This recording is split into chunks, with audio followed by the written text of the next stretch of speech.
ನಮ್ಮಲ್ಲಿ 32ನೇ ಇಸ್ವಿಯಿಂದ ಮೂಕಿ ಚಿತ್ರದಿಂದ ಇವತ್ತಿನವರೆಗೆ ನೋಡಿದ್ರೆ ಅಥವಾ 50ರ ದಶಕದಿಂದಲೇ ಈಚೆಗೆ ಬಂದ್ರೆ ಎಂತೆಂಥ ಕಲಾವಿದರು, ಎಂತೆಂಥ ತಂತ್ರಜ್ಞರು, ಅವ್ರು ಯಾರಿಗೂ ಒಂದು ಸ್ಮರಣಾರ್ಥವಾಗಿ ಏನನ್ನೂ ಮಾಡ್ಲಿಕ್ಕೆ ಆಗ್ಲಿಲ್ಲ ಅಲ್ರಿ. ನಿಮ್ಮ ಹಣೆ ಬರಕ್ಕೆ ನಟ್ಟು ಬೋಲ್ಟು ರೆಡಿ ಟೈಟ್ ಮಾಡ್ತೀರಾ? ನಟ್ಟು ಬೋಲ್ಟು ಟೈಟ್ ಆಗ್ಬೇಕಾದ್ದು ಇಲ್ಲಿ ಇಂಥ ವಿಚಾರಗಳಲ್ಲಿ. ಇವು ಯಾವುದೇ ಸಿನಿಮಾದಿಂದ ಬಂದಂತ ರಾಜಕೀಯ ವ್ಯಕ್ತಿಗಳು ಅಧಿಕಾರಕ್ಕೆ ಬಂದರೂ ಕೂಡ ಕನಿಷ್ಠಾತಿ ಕನಿಷ್ಠ ಮಟ್ಟದ ಚಿತ್ರರಂಗಕ್ಕೆ ಕೊಡುವಂತನ್ನ ಆ ಕೊಡುಗೆ ಕೊಡಬಲ್ಲೆ ಅನ್ನೋದನ್ನ, ಅಥವಾ ಏನಾದರೂ ಒಂದು ಒಳ್ಳೆ ಕೆಲಸವನ್ನ ಮಾಡಬೇಕು ನಾನು ಅನ್ನ ತಿಂದ ನೆಲೆ ಅದು ಅನ್ನುವಂತ ಒಂದೇ ಒಂದು ಕೃತಜ್ಞತಾ ಪೂರ್ವಕವಾಗಿ ಸ್ಮರಿಸುವ ಕೆಲಸವನ್ನು ಮಾಡಿಲ್ಲ. ಇದೇ ಸಾಧು ಕೋಕಿಲ ಕೇವಲ ಅಕಾಡೆಮಿ ಒಂದು ಅಧ್ಯಕ್ಷರಾಗಿದ್ದಾರೆ ಅಂತ ಚಲನಚಿತ್ರ ರಂಗಕ್ಕೆ ಏನೋ ಸಮರ್ಪಣಾ ಭಾವದಿಂದ ಕೆಲಸ ಮಾಡ್ತಾರೆ ಅಂತ ಭಾವಿಸಬೇಡಿ. ಅವರಿಗೆ ಇರುವುದು ಟಿಕೆಟ್ ಮೇಲೆ ಆಸೆ, ಅವರಿಗೆ ಇರುವುದು ವಿಧಾನಸಭಾ ಸದಸ್ಯತ್ವದ ಮೇಲೆ ಆಸೆ. ಕನ್ನಡ ಚಲನಚಿತ್ರ ರಂಗ ಸಂಪೂರ್ಣವಾಗಿ ಮುಳುಗೋಗ್ತಾ ಇದೆ. ನಿರ್ಮಾಪಕರು ಬೀದಿಯಲ್ಲಿ ಆತ್ಮಹತ್ಯೆ ಮಾಡ್ಕೊಳ್ತಾ ಇದ್ದಾರೆ. 300-400 ಸಿನಿಮಾ ಬರ್ತಾ ಇದೆ, 3-4 ಸಿನಿಮಾ ಗೆಲ್ತಾ ಇಲ್ಲ. ಪರಭಾಷೆಗಳು ಬಂದು ಇಲ್ಲಿ ತಮ್ಮದೇ ಆದಂತ ದಾಂಗುಡಿ ಇಡ್ತಾ ಇದ್ದೇವೆ. ಅದ್ರ ಬಗ್ಗೆ ಯೋಚನೆ ಇಲ್ಲ ಡಿ ಕೆ ಶಿವಕುಮಾರ್. ನಿಮಗೆ ಸುಮಲತಾ ಅವರಿಗಾಗಿ ಹೋಗಿ ಪ್ರಚಾರ ಮಾಡಿದ್ರಲ್ಲ ಜೋಡೆತ್ತುಗಳು, ಆ ಪ್ರಚಾರ ಮಾಡದಂತ ಜೋಡೆತ್ತುಗಳೇ ಕೇಳಬೇಕು, ಸುಮಲತಾ ಅವರೇ ನೀವು ಈಗ ರಾಜಕೀಯಕ್ಕೆ ಬಂದಿದ್ದೀರಿ, ಸೆಂಟ್ರಲ್ ನಲ್ಲಿ ಇದ್ದಾಗ ಏನ್ ಮಾಡಿದ್ರಿ? ನೀವೆಲ್ಲ ಬಣ್ಣ ಹಾಕೊಂಡು ನಾಟಕ ಮಾಡ್ತೀರಿ, ನಾವು ಬಣ್ಣ ಹಾಕೊಳ್ದಿದ್ದೀರಾ ಸಿನಿಮಾ ಮಾಡ್ತಾ ಇದೀವಿ. ಬಟ್ ನನಗೆ ಈ ಫಿಲಂ ಇಂಡಸ್ಟ್ರಿ ಬಗ್ಗೆ ಬಹಳ ಕೋಪ ಬಂದ್ಬಿಟ್ಟಿದೆ, ನನಗೆ ಸಿಟ್ಟು ಬಂದ್ಬಿಟ್ಟಿದೆ. ಫಿಲಂ ಚೇಂಬರ್ ಆಫ್ ಕಾಮರ್ಸ್ ಈ ಆಕ್ಟರ್ಗಳ ಬಗ್ಗೆ ನಮ್ಮ ನೀರು ನಮ್ಮ ಹಕ್ಕು ಅಂತ ಪಾದಯಾತ್ರೆ ಮಾಡಿದ್ರು ಕಷ್ಟ ಕಾಲದಲ್ಲಿ ಬೆಂಗಳೂರಿಗೆ ನೀರಿಗೋಸ್ಕರ. ನಾನು ಸಿದ್ದರಾಮಯ್ಯನವರು ಎಲ್ಲ ಸೇರಿ 150 ಕಿಲೋಮೀಟರ್ ನಡೆದು ಸಾಧು ಕೋಕಿಲ ಮತ್ತು ವಿಜಯ್ ಇಬ್ರು ಬಿಟ್ರೆ ಯಾರು ಪಾರ್ಟಿಸಿಪೇಟ್ ಮಾಡಿ. ಈ ಆಕ್ಟರ್ಗಳು ಇವರೆಲ್ಲ ಬಳಸ್ಕೊಳ್ತಾರೆ, ಆಮೇಲೆ ಬಿಸಾಕ್ತಾರೆ. ನಾವಿದನ್ನ ಗಮನಿಸೋದಿಲ್ಲ ಅಂತ ಯಾರು ತಿಳ್ಕೊಳಕ್ ಹೋಗ್ಬೇಡಿ. ನಮ್ಗೆ ಪ್ರತಿ ನಾಡಿ ಮಿಡ್ತಾ ಮೂಮೆಂಟ್, ಯಾರ ಮೂಮೆಂಟ್ ಏನು, ಯಾರ ರಂಗ ಏನು ಎಲ್ಲ ಕೂಡ ನಮ್ಗೆ ಅರಿವಿದೆ. ನಂದು ವಾರ್ನಿಂಗ್ ಅಂತಾರಲ್ಲಿ, ರಿಕ್ವೆಸ್ಟ್ ಅಂತ ಇರ್ಲಿ, it is not my programme, ನನ್ನ ಕಾರ್ಯಕ್ರಮ ಅಲ್ಲ ಇದು, ನಿಮ್ ಕಾರ್ಯಕ್ರಮ. ನಮಗೂ ಗೊತ್ತಿದೆ ಎಲ್ಲ ಯಾರ್ಯಾರಿಗೆ ಎಲ್ಲೆಲ್ಲಿ ನಟ್ಟು ಬೋಲ್ಟ್ ಟೈಟ್ ಮಾಡ್ಬೇಕು ಅಂತ ಕೂಡ ನನಗೆ ಐ ನೋ ದಟ್.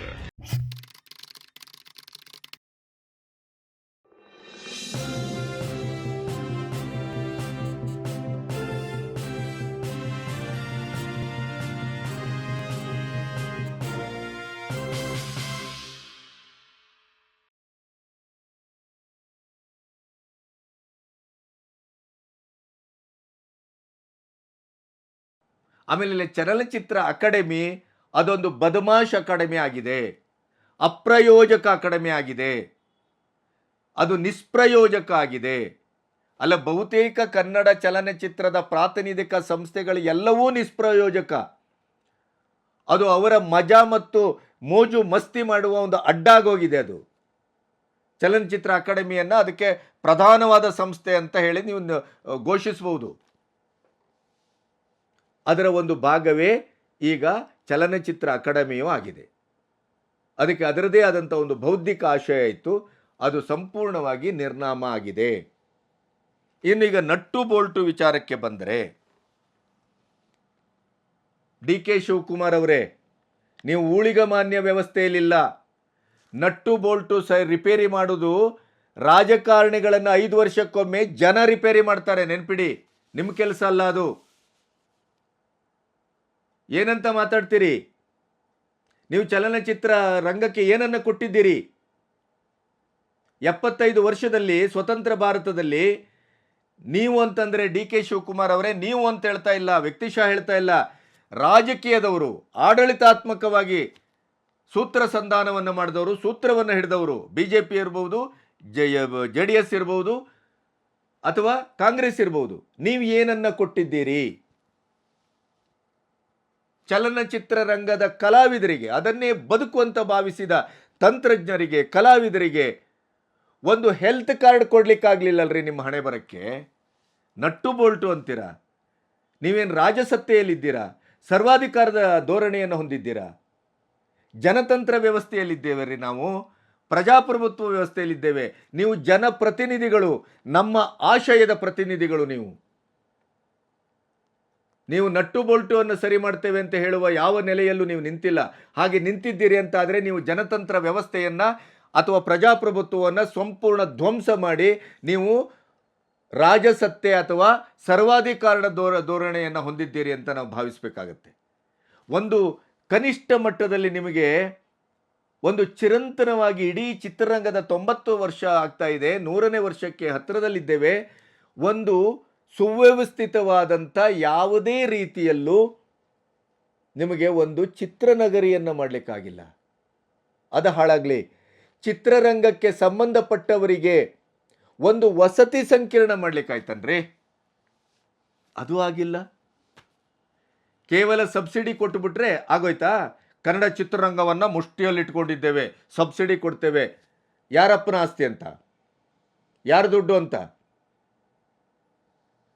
ಅದು ಸಬ್ಸಿಡಿ ಕೇವಲ ನಿರ್ಮಾಪಕನಿಗೆ ಮಾತ್ರ ದಕ್ಕುವಂಥದ್ದು. ಕಲಾವಿದರಿಗೂ ಅಲ್ಲ, ತಂತ್ರಜ್ಞರಿಗೂ ಅಲ್ಲ, ಚಿತ್ರರಂಗದ ಉದ್ಧಾರಕ್ಕೂ ಅಲ್ಲ, ಏನೂ ಅಲ್ಲ. 7 ವರ್ಷದಿಂದ ಸಬ್ಸಿಡಿ ಕೊಟ್ಟಿಲ್ಲ, 18 ಕೋಟಿ ಬೇಕದಕ್ಕೆ. ಇದೆಯಾ ದುಡ್ಡು? ಇದ್ದ ಬದ್ದ ದುಡ್ಡನ್ನೆಲ್ಲ ಇಡೀ ಖಜಾನೆ ಖಾಲಿ ಮಾಡಿಕೊಂಡು ಕೂತಿದ್ದೀರಿ. ಖಜಾನೆ ತುಂಬಿಸುವುದಕ್ಕಾಗಿ ಸಲ್ಲದ ಎಲ್ಲವನ್ನೂ ಮಾಡ್ತಾ ಇದ್ದೀರಿ. ವಿಶ್ವವಿದ್ಯಾಲಯಗಳನ್ನು ಮುಚ್ಚುತ್ತಾ ಇದ್ದೀರಿ. ನಿಮ್ಮ ಬಿಟ್ಟಿ ಭಾಗ್ಯದ ಹಣೆ ಬರ. ಸಬ್ಸಿಡಿ ಕೊಡ್ತೀರಿ ಅಂತ ದೊಡ್ಡ ಧಮಕಿ ಹಾಕ್ತೀರಿ. ಸಬ್ಸಿಡಿ ಕೊಟ್ಟದ್ರಿಂದ ಏನಾಯಿತು? ಇಡೀ ಚಿತ್ರರಂಗದ ಬೇರೆ ಭಾಷೆದೆಲ್ಲ ನೋಡ್ರಿ. ಅಕಾಡೆಮಿ ಅಂತ ಅದೇ ಹೇಳಿದ್ನಲ್ಲ, ಅಕಾಡೆಮಿ ಮತ್ತು ವಾರ್ತಾ ಇಲಾಖೆ ಇಂಟರ್ನ್ಯಾಷನಲ್ ಫಿಲ್ಮ್ ಫೆಸ್ಟಿವಲ್ ಮಾಡೋದಲ್ಲ ಅಂತ ನಾವು ಹೇಳೋದಕ್ಕೆ ಕಾರಣ ಏನು ಅಂದರೆ, ಬೇರೆ ಬೇರೆ ರಾಜ್ಯಗಳಲ್ಲಿ ಆ ಥರದ ವ್ಯವಸ್ಥೆ ಇದೆ. ಸರ್ಕಾರದ ಮುಂದೆ ಜನತಾ ಥಿಯೇಟರ್ನ ಕಲ್ಪನೆ ಬಂತಲ್ಲ, ಚಿತ್ರಾಂಜಲಿ ಅದಕ್ಕೆ ಪ್ರೇರಣೆ. ಕೇರಳದ ಚಿತ್ರಾಂಜಲಿ 30ರಿಂದ 40 ಸೀಟು, ಅತ್ಯಂತ ಕಡಿಮೆ ದರ, ಎಲ್ಲೆಲ್ಲಿ ಬಸ್ ಸ್ಟ್ಯಾಂಡ್ ಇದೆಯೋ ಅಲ್ಲಿ ಎಲ್ಲ ಎದುರುಗಡೆ ಒಂದೊಂದು ಮಿನಿ ಥಿಯೇಟರ್ಗಳು. ಅದನ್ನು ಮಾಡಬೇಕು ಅಂತ ಇಲ್ಲಿ ಒಂದು ಪ್ರಸ್ತಾವನೆ ಆಯಿತು. ಅದರ ಒಂದು ಕಡೆ ಕಣ್ಣೆತ್ತಿ ನೋಡುವ ಕೆಲಸವನ್ನು ನೀವು ಮಾಡಿಲ್ಲ, ಕಾಂಗ್ರೆಸ್ಸು ಮಾಡಿಲ್ಲ, BJP ಮಾಡಿಲ್ಲ, ಜನತಾದಳವು ಮಾಡಿಲ್ಲ, ಯಾವ ಬಡ್ಡಿ ಮಕ್ಕಳು ಮಾಡಿಲ್ಲ. ಇವತ್ತು ಚಿತ್ರಾಂಜಲಿ ಅನ್ನುವಂಥ ಈ ಕಾನ್ಸೆಪ್ಟು 30-40 ಸೀಟಿನ ಈ ಮಿನಿ ಥಿಯೇಟರ್ನ ಕಾನ್ಸೆಪ್ಟು ಕೇರಳದಲ್ಲಿ ಎಂಥ ಅದ್ಭುತವಾದ ಯಶಸ್ಸನ್ನು ಗಳಿಸಿದೆ ಅಂತಂದರೆ, ತಿರುವನಂತಪುರದಲ್ಲಿ ಚಿತ್ರಾಂಜಲಿ ಮಲ್ಟಿಪ್ಲೆಕ್ಸ್ ಆಗಿದೆ ಬಡವರಿಗಾಗಿ. ನಮ್ಮಲ್ಲಿ ಸಿಂಗಾಪುರದಾಗ ಮಾಡ್ತೇವೆ ಅಂತ ಸಿಂಗಾಪುರಕ್ಕೆ ಹೋಗಿ ಮಜಾ ಮಾಡಿ ಬರೋದು, ಇಲ್ಲಿ ಚಿತ್ರನಗರಿ ಮಾಡ್ತೇವೆ ಅಂತ ಓಡ್ಬಿಡೋದು, ಜನತಾ ಥಿಯೇಟ್ರ್ ಮಾಡ್ತೇವೆ ಅಂತ ಇನ್ನೊಂದು ರೀತಿಯ ಆಶ್ವಾಸನೆ ಕೊಡೋದು, ಯಾವುದನ್ನೂ ಮಾಡಿಲ್ಲ. ಸಮಾಧಿಗೆ ರಾಜಕೀಯ ಮಾಡ್ತಾ ಕೂತ್ರಿ. ರಾಜ್ಕುಮಾರ್ ಸಮಾಧಿಗೂ ಅರ್ಧಚಂದ್ರ, ವಿಷ್ಣುವರ್ಧನ್ಗೆ ಸಮಾಧಿಗೆ ಇಲ್ಲಿ ಅಂತ ಇನ್ನೂ ಅದರ ಅಭಿಮಾನಿಗಳದ್ದೊಂದು, ಭಾರತೀಯವ್ರದ್ದು ಒಂದು, 2 ಸಮಾಧಿ ರಾಜಕೀಯ ಬೇರೆ. ನಮ್ಮಲ್ಲಿ 32ನೇ ಇಸ್ವಿಯಿಂದ ಮೂಕಿ ಚಿತ್ರದಿಂದ ಇವತ್ತಿನವರೆಗೆ ನೋಡಿದ್ರೆ, ಅಥವಾ 50ರ ದಶಕದಿಂದಲೇ ಈಚೆಗೆ ಬಂದರೆ ಎಂತೆಂಥ ಕಲಾವಿದರು, ಎಂತೆಂಥ ತಂತ್ರಜ್ಞರು, ಅವರು ಯಾರಿಗೂ ಒಂದು ಸ್ಮರಣಾರ್ಥವಾಗಿ ಏನನ್ನೂ ಮಾಡಲಿಕ್ಕಾಗಲಿಲ್ಲಲ್ರಿ. ನಿಮ್ಮ ಹಣೆ ಬರಕ್ಕೆ ನಟ್ಟು ಬೋಲ್ಟು ಟೈಟ್ ಮಾಡ್ತೀರಾ? ನಟ್ಟು ಬೋಲ್ಟು ಟೈಟ್ ಆಗಬೇಕಾದ್ದು ಇಲ್ಲಿ, ಇಂಥ ವಿಚಾರಗಳಲ್ಲಿ. ಅದಕ್ಕೆ ಕಾರಣವೂ ಇದೆ. ನಮ್ಮ ಕನ್ನಡ ಚಲನಚಿತ್ರದ ಮಹಾನಾಯಕರೇನು ಕಡಿಮೆ ಇಲ್ಲ. ಅವರು ನಟ್ಟು ಬೋಲ್ಟು ಅನ್ನುವಂಥ ಪರಿಭಾಷೆಯನ್ನು ಬಳಸಿದ್ದು ಮತ್ತು ಅವರ ಬಾಡಿ ಲ್ಯಾಂಗ್ವೇಜು, ಅವರ ದರ್ಪ, ದುರಂಕಾರ, ಸರ್ವಾಧಿಕಾರತ್ವದ ಧೋರಣೆ, ಅದನ್ನು ಕಟುವಾಗಿ ನಾವು ಪ್ರತಿಭಟಿಸ್ತಾನೆ ನಾವು ಸಿನಿಮಾ ಮತ್ತು ರಾಜಕೀಯದ ಸಂಬಂಧದ ಬಗ್ಗೆ ನೋಡಬೇಕಾದಂಥ ಹೊತ್ತಿನಲ್ಲಿ ನಿಂತಿದ್ದೇವೆ ಅಂತ ಭಾವಿಸ್ತೇನೆ ನಾನು. ಇದೇ ರಾಜ್ಕುಮಾರ್ ಅವರು ಯಾಕೆ ರಾಜಕೀಯಕ್ಕೆ ಬರಲಿಲ್ಲ? ವಿಷ್ಣುವರ್ಧನ್ ಅವರವರೆಗೆ ಈ ನಾಡಿನಲ್ಲಿ ಮುಖ್ಯಮಂತ್ರಿ ಯಾರೇ ಆದರೂ ರಾಜ್ಕುಮಾರ್ ಮನೆಗೆ ಪ್ರಥಮವಾಗಿ ಹೋಗ್ತಾ ಇದ್ರು. ಯಾಕೆ? ಆ ಗತ್ತು, ಗಾಂಭೀರ್ಯ, ಗೌರವವನ್ನು ಉಳಿಸ್ಕೊಂಡಿದ್ರು ಅವರು. ಯಾಕೆಂದರೆ ಅವರು ರಾಜಕೀಯಕ್ಕೆ ಬರಲಿಲ್ಲ. ಬೈ ಎಲೆಕ್ಷನಲ್ಲಿ ಇಂದಿರಾ ಗಾಂಧಿ ಅವರ ವಿರುದ್ಧ ಚಿಕ್ಕಮಗಳೂರಲ್ಲಿ ಆ ಕ್ಷೇತ್ರದಲ್ಲಿ ನಿಲ್ಲಿಸಬೇಕು ಅಂತ ಹೋರಾಟ ಮಾಡಿದಾಗ ರಾಜ್ಕುಮಾರ್ ಅವರು ಭೂಗತರಾದದ್ದು, ನಮಗೂ ರಾಜಕೀಯಕ್ಕೂ ಸಂಬಂಧ ಇಲ್ಲ, ನಮಗದು ಅಲ್ಲವೇ ಅಲ್ಲ, ನಮಗೆಲ್ಲ ಪಕ್ಷದವರು ಬೇಕು, ಅಭಿಮಾನಿ ದೇವತೆಗಳು, ಅಭಿಮಾನಿ ದೇವರುಗಳು, ದೇವ್ರ ಹತ್ರ ಹೋಗಿ ನಾನು ಮತಭಿಕ್ಷೆ ಬೇಡಲಿಕ್ಕೆ ರೆಡಿ ಇಲ್ಲ ಅನ್ನುವಂಥ ಮಾತನ್ನು ಇಟ್ಟುಕೊಂಡು ಅವರು ರಾಜಕೀಯದಿಂದ ದೂರ ಉಳಿದ್ರು. ಆಮೇಲೆ ಇವರು ಬಂದರು ನಮ್ಮವರು, ಅದರ ನಂತರ ವಿಷ್ಣುವರ್ಧನ ನಂತರ. ಆದರೆ ಶಂಕರ್ನಾಗ್ ಕೂಡ ರಾಜಕೀಯ ವ್ಯಕ್ತಿಗಳನ್ನು ಮತ್ತು ರಾಜಕೀಯವನ್ನು ಬಳಸ್ಕೊಂಡ್ರು. ಯಾವ ಕಾರಣಕ್ಕಾಗಿ? ಈ ನಾಡಿನ ಅಭಿವೃದ್ಧಿಗಾಗಿ, ಸಾಂಸ್ಕೃತಿಕವಾದಂಥ ಶ್ರೇಷ್ಠತೆಗಾಗಿ, ಚಲನಚಿತ್ರ ರಂಗದ ಅಭಿವೃದ್ಧಿಗಾಗಿ ಸಂಕೇತ ಸ್ಟುಡಿಯೋವನ್ನು ತಂದರು. ಅದಿವತ್ತು ಸಾಂಕೇತಿಕವಾಗಿ ಮಾತ್ರ ಉಳಿದಿದೆ ನಮ್ಮ ನೆನಪಲ್ಲಿ, ಅದನ್ನು ನಾವು ಉಳಿಸ್ಕೊಂಡಿಲ್ಲ. ಆದರೆ ಅನಂತ್ ನಾಗನಂತವ್ರು ರಾಜಕೀಯಕ್ಕೆ ಬಂದರು, ಅಂಬರೀಷ್ ಬಂದರು, ಆಮೇಲೆ ಎಲ್ಲರೂ ಬಂದರು, ನೋಡಿದ್ರಿ, ಸಚಿವರು ಆದರು. ಆದರೆ ದೌರ್ಭಾಗ್ಯ ಅಂತಂದರೆ ಇವು ಯಾವುದೇ ಸಿನಿಮಾದಿಂದ ಬಂದಂಥ ರಾಜಕೀಯ ವ್ಯಕ್ತಿಗಳು ಅಧಿಕಾರಕ್ಕೆ ಬಂದರೂ ಕೂಡ ಕನಿಷ್ಠಾತಿ ಕನಿಷ್ಠ ಮಟ್ಟದ ಚಿತ್ರರಂಗಕ್ಕೆ ಕೊಡುವಂಥನ್ನು, ಆ ಕೊಡುಗೆ ಕೊಡಬಲ್ಲೆ ಅನ್ನೋದನ್ನು, ಅಥವಾ ಏನಾದರೂ ಒಂದು ಒಳ್ಳೆ ಕೆಲಸವನ್ನು ಮಾಡಬೇಕು ನಾನು ಅನ್ನತಿಂದ ನೆಲೆ ಅದು ಅನ್ನುವಂಥ ಒಂದೇ ಒಂದು ಕೃತಜ್ಞತಾಪೂರ್ವಕವಾಗಿ ಸ್ಮರಿಸುವ ಕೆಲಸವನ್ನು ಮಾಡಿಲ್ಲ. ಅದು ಅನಂತ್ನಾಗ್ನಿಂದ ಇಲ್ಲಿವರೆಗೆ ಎಲ್ಲರನ್ನೂ ತಗೊಂಡು ಮಾತಾಡ್ತಾ ಇದ್ದಾನೆ. ಅವರು ಇಲ್ಲಿ ಬೆಳೆದರು, ಬದುಕಿದರು, ಇಲ್ಲಿಯೇ ಈ ಕ್ಷೇತ್ರದಿಂದಲೇ ರಾಜಕೀಯಕ್ಕೆ ಹೋದರು.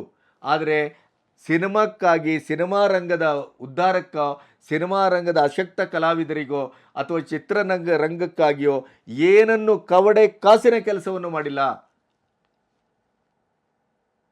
ಹೀಗಾಗಿ ಇವತ್ತಿನ ರಾಜಕಾರಣಿಗಳಿಗೆ ಸಿನಿಮಾದವರು ಅಂದರೆ ಹೀಗೆ ಅಸರಿ. ಅದು ಯಾಕಾಯಿತು? ಅದಕ್ಕೂ ಕಾರಣ ಇದೆ.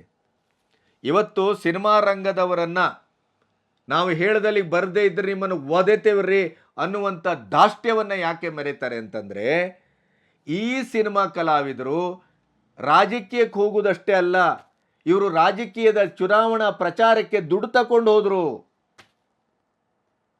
ಯಾವುದೇ ಪಕ್ಷ ಆಗ್ಬೋದು, ಏನೇ ಆಗ್ಬೋದು, ತನ್ನ ಜನಪ್ರಿಯತೆಯನ್ನು, ತನ್ನ ಅಭಿಮಾನಿಗಳು ತನ್ನ ಮೇಲೆ ಇಟ್ಟ ಅಭಿಮಾನವನ್ನು ಎನ್ಕ್ಯಾಶ್ ಮಾಡಿದರು, ಮಾರಾಟ ಮಾಡಿದರು. ಆವಾಗ ದುಡ್ಡು ಕೊಟ್ಟು ಕೈ ಮುಗಿದು ಕರೆಸ್ಕೊಂಡ್ರು ರಾಜಕಾರಣಿಗಳು. ಈಗ ಬರದೇ ಇದ್ದರೆ ನಿಮ್ಮ ನಟ್ಟು ಬೋಲ್ಟು ಸೊಂಟ ಮುರಿತೇವೆ ನನ್ನ ಮಕ್ಕಳ ಬನ್ನಿ ಅನ್ನುವಂಥ ದಾಷ್ಟ್ಯವನ್ನು ಮೆರೀತಾ ಇದ್ದಾರೆ. ಬಿಕಾಸ್ ಕಾರಣ ನೀವು ಕೊಟ್ಟ ಸಲಿಗೆ. ರಾಜ್ಕುಮಾರ್ಗೆ ಹೇಳಿ ನೋಡೋಣ, ವಿಷ್ಣುವರ್ಧನ್ಗೆ ಹೇಳಿ ನೋಡೋಣ, ಶಂಕರ್ ನಾಗ್ ಅವ್ರಿಗೆ ಹೇಳಿ ನೋಡೋಣ, ದಮ್ಮಿದೆಯಾ? ನೋ. ಯಾಕೆ ಅಂತಂದರೆ ಅವರ ಆ ಗತ್ತು, ಗಾಂಭೀರ್ಯ, ಗಾವುದ ಅಂತರ ಉಳಿಸ್ಕೊಂಡ್ರು.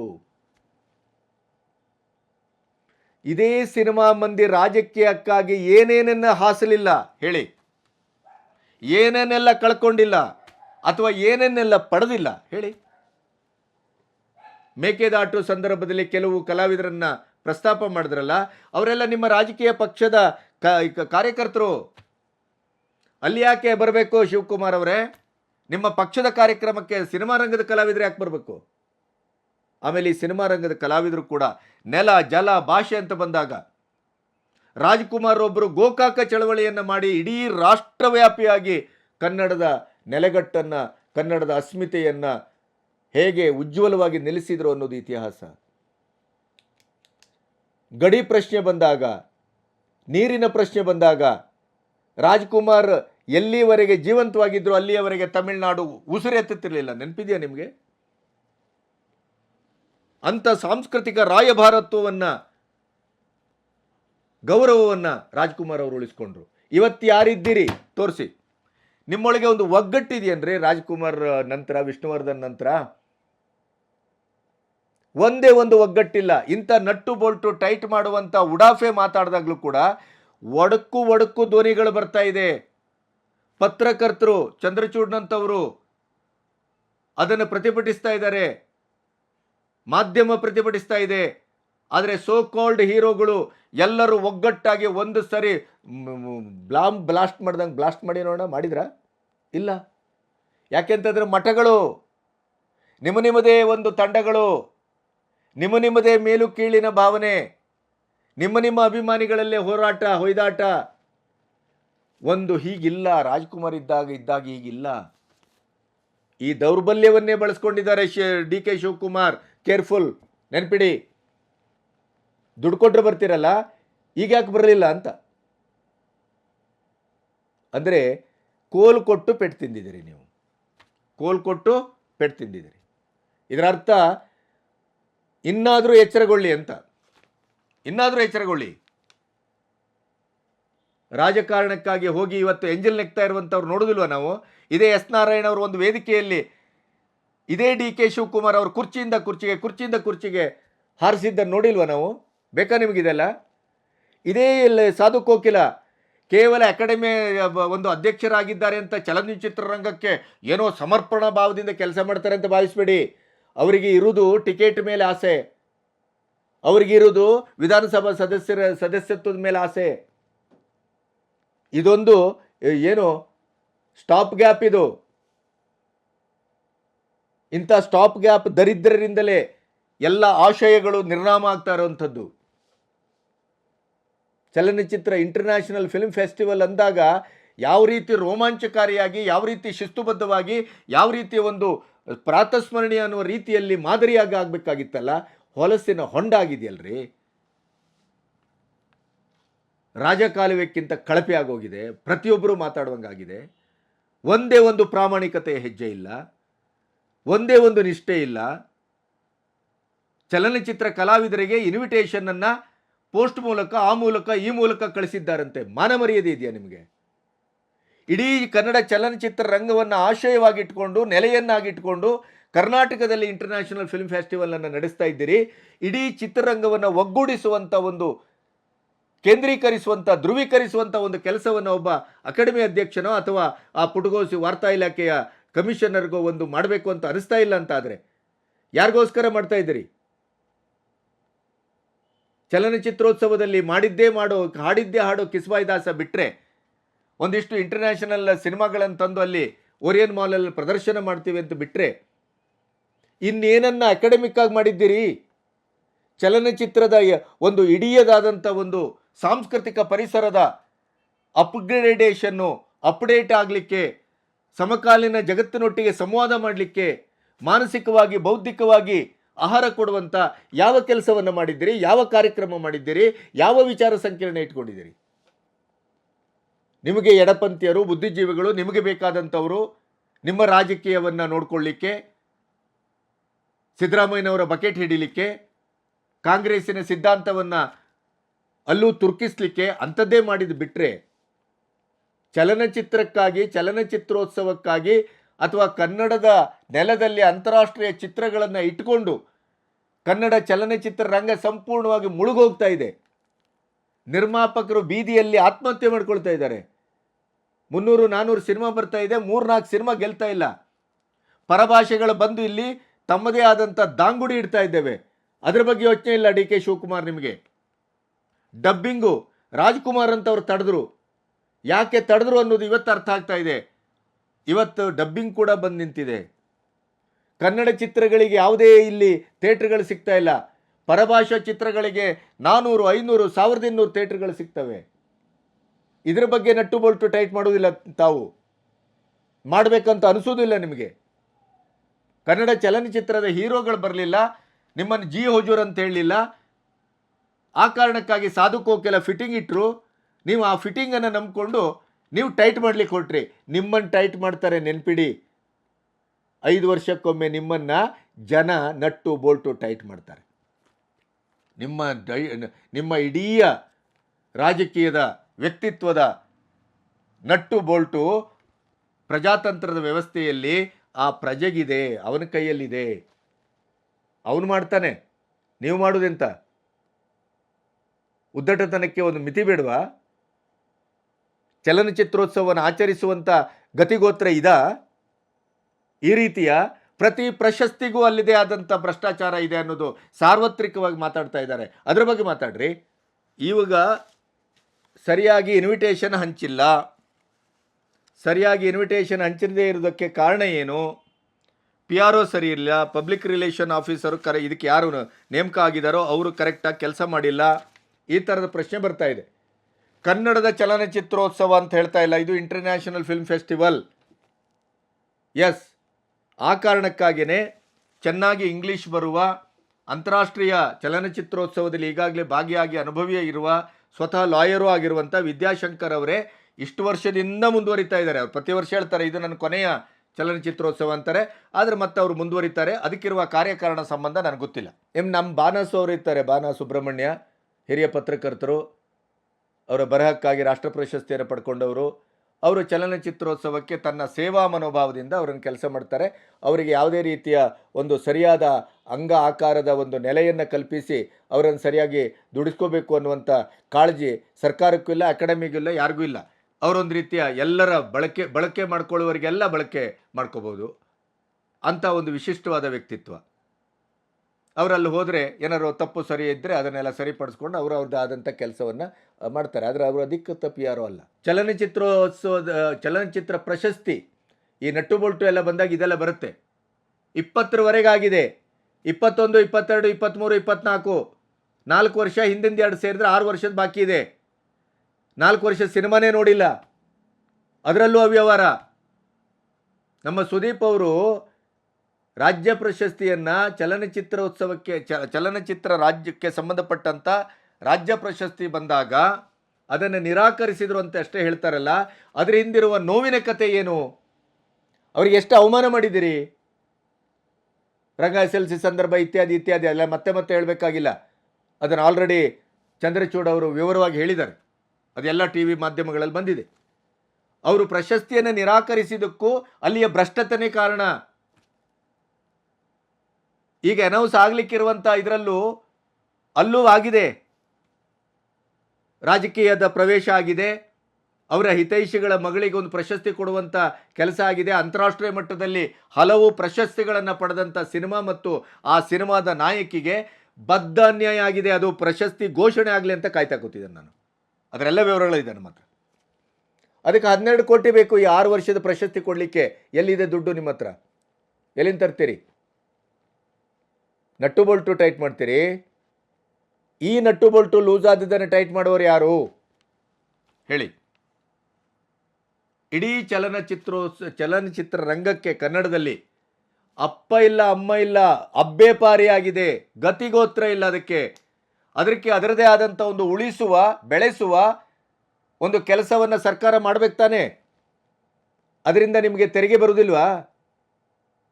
ಚಲನಚಿತ್ರ ರಂಗದಿಂದ ನಿಮಗೆ ಇವತ್ತೇನು ಸಾವಿರಾರು ಕೋಟಿ ಹೂಡಿಕೆ ಆಗ್ತಾ ಇದೆ, ವ್ಯವಹಾರ ಆಗ್ತಾ ಇದೆ, ಅದರ ಪರ್ಯಾಯ ಲಾಭ ಯಾರಿಗೆ ಬರ್ತಾ ಇದೆ? ಸರ್ಕಾರಕ್ಕೆ ತಾನೇ.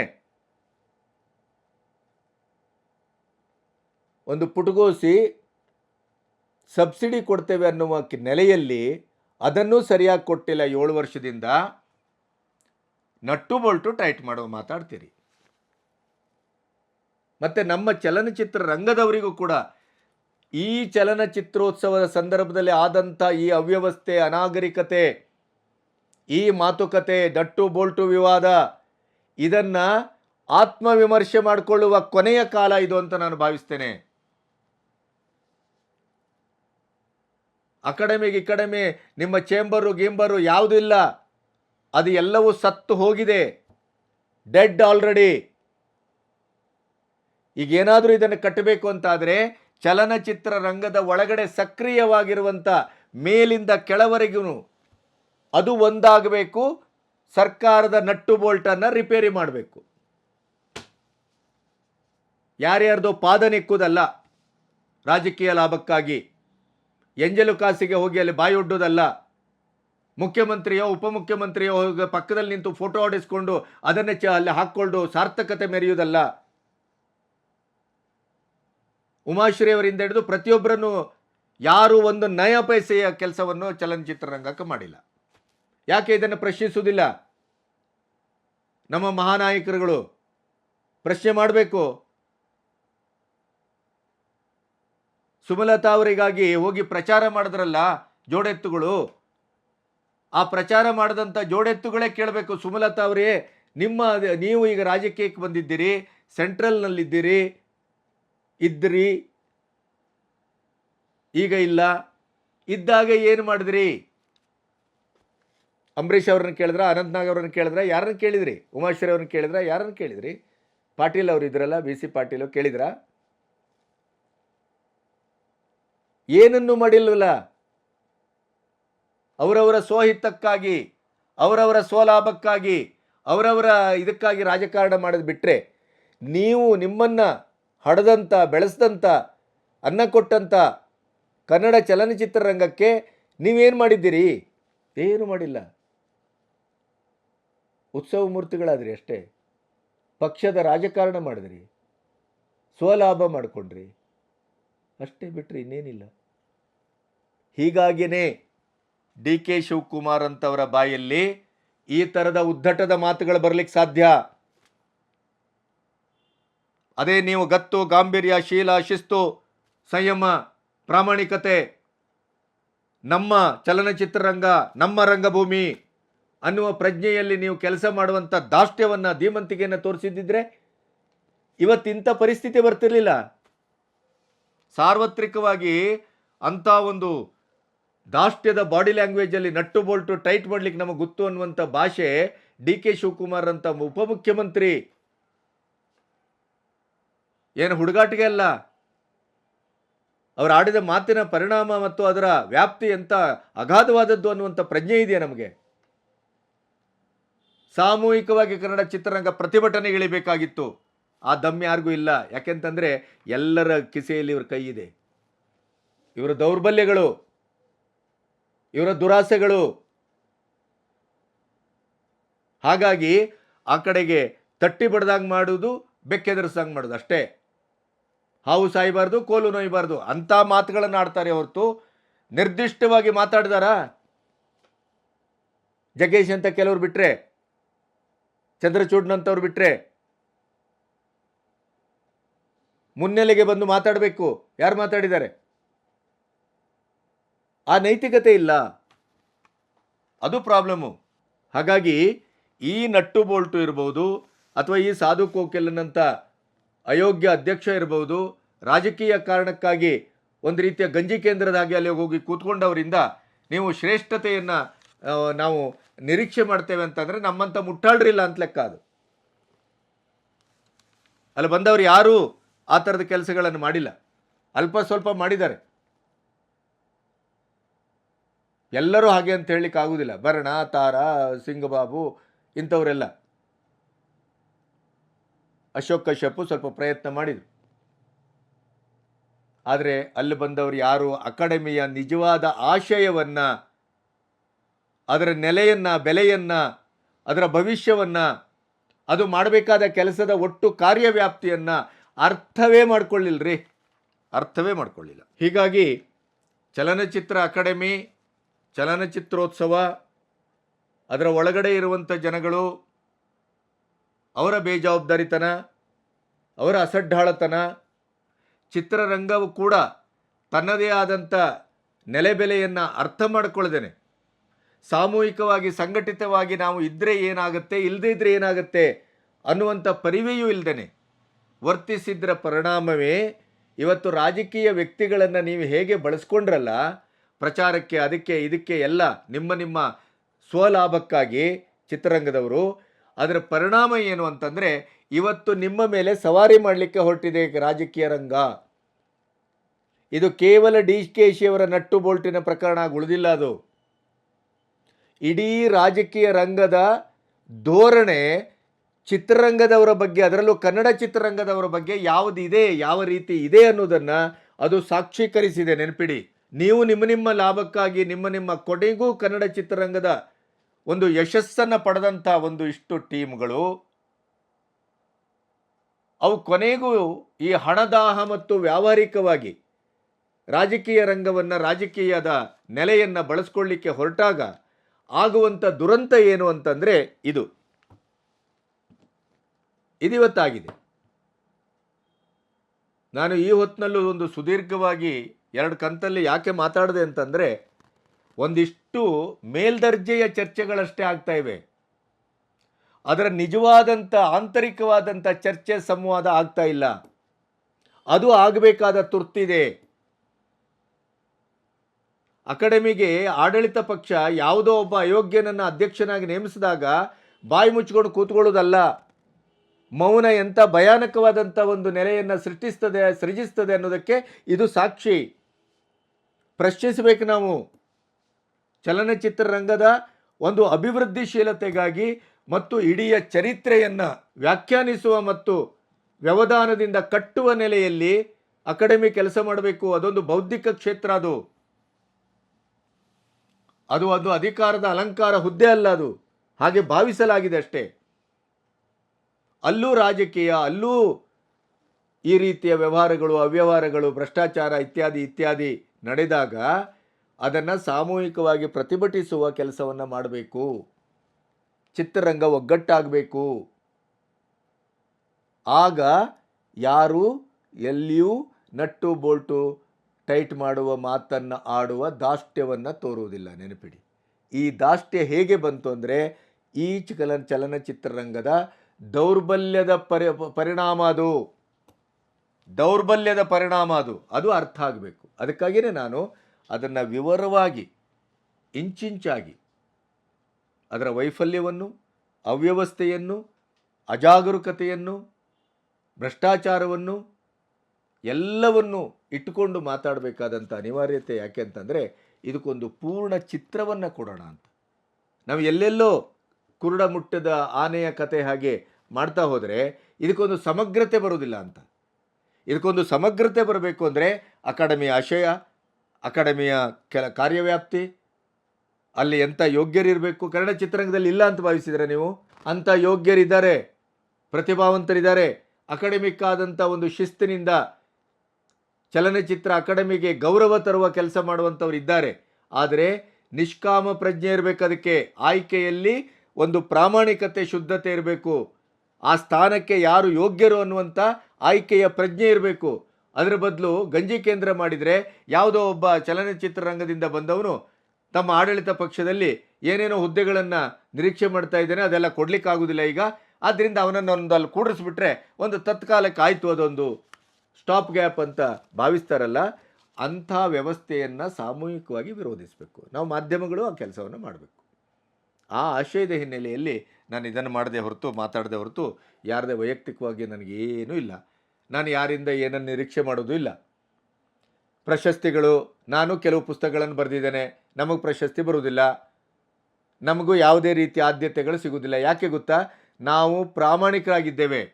ಯಾವುದೇ ರೀತಿಯ ವಾರ್ತಾ ಪ್ರಚಾರ ಇಲಾಖೆಯ ಬಕೆಟ್ಗಿರಿಯನ್ನು ಮಾಡೋದಿಲ್ಲ, ಅಥವಾ ಪ್ರೆಸ್ ಕ್ಲಬ್ಬಲ್ಲಿ ಕೂತ್ಕೊಂಡು ಅಲ್ಲಿ ಯಾರ್ಯಾರನ್ನು ಓಲೈಸಿದರೆ ಯಾವ್ಯಾವುದು ಸಿಗತ್ತೆ ಅನ್ನುವಂಥ ಯಾವ ಕೆಲಸವನ್ನು ನಾವು ಮಾಡೋದಿಲ್ಲ. ನಮಗದರ ಅಗತ್ಯವೂ ಇಲ್ಲ. ನೇರ, ದಿಟ್ಟ, ನಿರಂತರ, ನಿಷ್ಠುರವಾಗಿ ಮಾತಾಡ್ತೇವೆ. I don't care anybody. ನಾವೊಂದು ಪಾಸ್ ಕೂಡ ತಗೊಳ್ಳೋದಿಲ್ಲ, ಬೇಕಾಗಿಯೂ ಇಲ್ಲ ನಮಗೆ. ಹಾಗಿದ್ದರಿಂದಲೇ ನಮಗೆ ಸರ್ಕಾರದ ಯಾವ ಸೌಲಭ್ಯಗಳು, ಪ್ರಶಸ್ತಿಗಳು, ಪ್ರಾಶಸ್ತ್ಯಗಳು ಸಿಗುವುದಿಲ್ಲ. ಮಣ್ಣು ಹಾಕಿ ಅದಕ್ಕೆ ಅಂತ ಹೇಳ್ತೇನೆ ನಾನು, ಬೆಂಕಿ ಹಾಕಿ ಅಂತ ಹೇಳ್ತೇನೆ. ಅಂಥ ಪ್ರಶಸ್ತಿ ತಗೊಳ್ಳೋದಕ್ಕಿಂತ ತಗೊಳ್ಳದೆ ಇದ್ರೇ ಕ್ಷೇಮ. ಇವತ್ತಿನ ಪ್ರತಿ ಪ್ರಶಸ್ತಿಯು, ಪ್ರತಿ ಪ್ರಾಶಸ್ತ್ಯವೂ, ಪ್ರತಿ ನೆಲೆಯೂ ಭ್ರಷ್ಟಗೊಂಡಿದೆ. ಹಾಗಾಗಿ ನೀವು ಪ್ರಾಮಾಣಿಕತೆಯನ್ನು, ಶುದ್ಧತೆಯನ್ನು, ನಿರ್ಮಲತೆಯನ್ನು ಬಯಸುವುದೇ ಒಂದು ಅಪರಾಧ ಅನ್ನುವ ಸ್ಥಿತಿಯಲ್ಲಿ ನಾವು ನಿಂತಿದ್ದೇವೆ. ಆದರೂ ಕೂಡ ಅದನ್ನು ಸರಿಪಡಿಸಬೇಕು, ಇಲ್ಲದೇ ಇದ್ದರೆ ಕಷ್ಟ. ಆ ಹಿನ್ನೆಲೆಯಲ್ಲಿ ಇಷ್ಟು ಮಾತಾಡಿದೆ. ನಮಸ್ತೆ.